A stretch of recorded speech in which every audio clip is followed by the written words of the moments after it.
meditation? What's the point? Haha, get it? See what I did there? But Rob, this isn't a meditation video. You're about to throw shuriken on our new shuriken range. I need to set up beforehand. I'm not prepared to riff like that. Oh, I'm sorry. No, you're good. Yeah, so I guess I was going to say more to the point, but that would be obnoxious. I guess the idea with that is some people don't actually enter meditation with a goal in mind. You know, a lot of people think meditation, de-stress. Like, I just want to not. So even though it's a play on words with the shuriken, it's also a play on words goal setting with meditation. Which, yeah, I think a lot of people just really don't do. You know, I think people, I don't know, meditation in itself, like you just, God, I was going to say pointed out, it really, You really, love that pun. I'm not so trying to hard use to it. I'm not trying to use it. But, you know, what people actually consider meditation, I guess, you know? I think that outside of the dojo, when it's come to meditation, the opinion that you're trying to empty the mind, you're not thinking about anything, you're just observing what the mind is doing. It's a very passive Sure. way that it's been explained to me in the past. And within the dojo, usually we're focusing in on one thing. We're focusing in on our actions. We're focusing in on a contradiction. And we're letting that lead us, or we're letting that sort of hone in what it is we're training that day. Sure, yeah. So it's like, as opposed to emptying the mind and observing your thoughts, you're actually emptying your mind and observing, you know, your surroundings or your own actions. You know, it's I guess it's mixing the cerebral and the physical as opposed to just making it a mind exercise. It's more of a mind-body interaction. I feel that on many people who try to meditate with the concept of emptying your mind, it's very much the concept of going out on vacation to the beach and just sitting in a lawn chair Right. all day, as opposed to the dojo version of meditation, which is just obsessive fixation on a single grain of rice. Right. And figuring out how to make that rice a weapon. Cyanide. Yeah, and I also like what you reminded me. I was telling this to one of the students, the idea of one of the best ways to let go of something is try to pick something else up, like the old was it parable? Is that what we decided they were called? No. Well, what are the stories with Allegories? Allegories. The allegory of the puppy dog with a bone in its mouth that sees its reflection in the water, sees that puppy dog has a bone, tries to grab that bone, and drops the bone it has in its mouth. So with the shuriken here, that's kind of what I was going through. That was actually, I don't know if you remember when I recorded this, but I was stressed. Oh, you were in out. a state. Yeah, very much so. In fact, before I decided to throw shuriken, I just laid down on the floor in the dojo, probably for a minute or two, until I realized I wasn't accomplishing anything. And some would say that is the point. Gosh darn it. That is the objective of meditation, So right? we need to have a little jar, and every time you say point, a quarter goes in the jar for the dojo.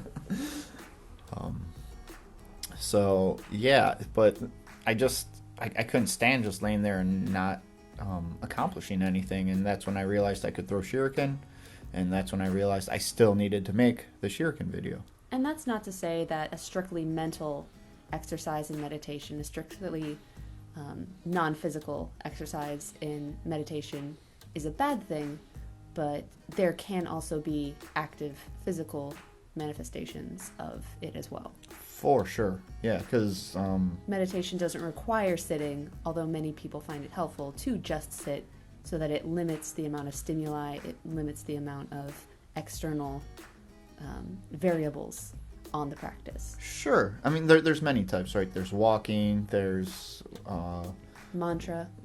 There's looking, so like you can look at something and focus in on it, and then look away from it, and then look at it again and see if you notice more details. That's more of, so I guess it depends. I'm pretty sure I'm ADD undiagnosed.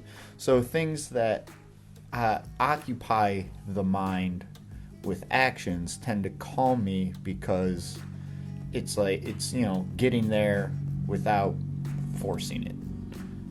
So some would say that I lack the patience to do those other forms of meditation. But as any of you that have been through my classes have noticed, that sometimes if you're not getting something, I say, well, forget it, because you can do something else. So why struggle with the thing you can't do when there's something you can do well? And of course there's a balance to that.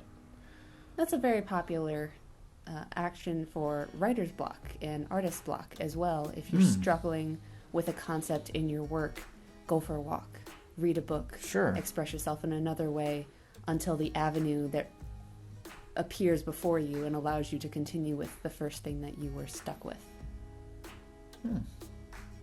Yeah, I mean, I guess that matches with me trying to be productive, and that's usually what I get hung up on, is getting frustrated and end up being non-productive. And one of the things you'll notice with this throwing is that I notice that I have a trigger point activated in my left shoulder, and I'm able to actually address it, which I really don't think I would have been able to relax enough just sitting to feel, where trying to throw things repeatedly.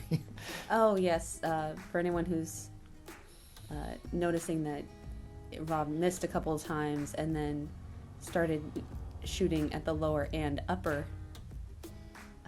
targets, that's one of the ways that was me trying to get over the writer's block. Yeah. Because yes, the physical limitation was causing some of the misfires, but also just getting a different perspective. If you're no longer focused on shooting into the lower center of the target of the, goodness gracious, the center of the lower target, by switching your focus and maybe working on what you can do, given those physical limitations, until shuriken stuck into your shoulder. That was the back end of it. Oh, what was it? Yeah, that was. And boom! Look at that! Look at that! Like Robin Hood. Nailed it. That was great. What? Nailed it. Where's the jar? Well, I don't think that counts. Oh, yeah. Now I'm trying to work uchi in there. Oh, and that's something else with the terminology of our tools of the trade here. So these are commonly referred to as boushuriken. Shuriken, wait, Alex and I went over this. The ken in shuriken is blade or sword, right? Yes. And the shuri is hand, the same as like te. Shu. Shu. So what's the ri? Hidden. Not so much hidden as in underside, within, back. Ura. Ura. Oh. Oh, and we're already wrapping up the video. This is where I'm showing how I was able to tell which shuriken was which. If you didn't notice, I was actually stacking them and throwing them in a specific order throughout the whole video. So, shuriken. Shuriken. Shu, hand, ri as in ura, backside, hidden, sort of. Within, yes. Within, ken, blade, and uchibari, uchi, hitting, bari, needle. Yes. Uchibari is another term used for the bow shuriken. Looks like the video is wrapped up. I guess we can edit this recording down. Yeah. Okay, well, that's a good go at it.